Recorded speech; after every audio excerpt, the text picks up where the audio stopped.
ہر عبادت، ہر نیکی کا کام، اس کے اندر اللہ کے رسول کی ترغیب، اللہ کے رسول کا عمل، اللہ کے رسول کا قول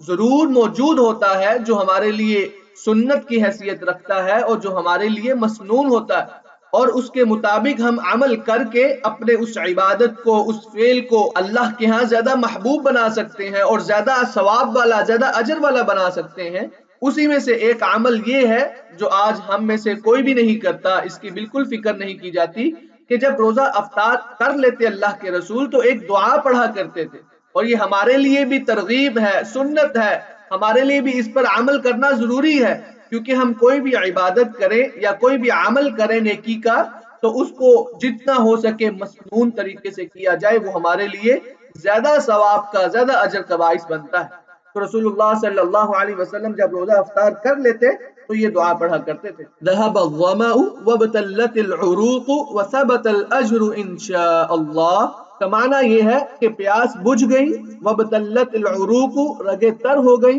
وثبت الاجر ان شاء اللہ، اور اللہ نے چاہا تو اس کا اجر بھی ثابت ہو گیا۔ تو یہ ایک مسنون دعا ہے جو اللہ کے رسول روزہ افطار کرنے کے بعد پڑھا کرتے تھے، اور ہمارے لیے بھی ضروری ہے، مسنون ہے، سنت ہے کہ ہم اس کو روزہ افطار کر کے پڑھیں، تاکہ اللہ کے رسول کے مطابق، اللہ کے رسول کے کیے ہوئے اعمال کے مطابق ہم اپنے اعمال بھی بنا سکیں، اور یہی ہمارے لیے ایک ترغیب ہے، یہی ہمارے لیے ایک حکم ہے، تاکہ ہم اپنے عمل کو زیادہ سے زیادہ مسنون کے قریب کر سکیں، سنت کے قریب کر سکیں، اور اللہ کی محبوبیت حاصل کر سکیں۔ اللہ تعالی ہمیں توفیق عطا فرمائے۔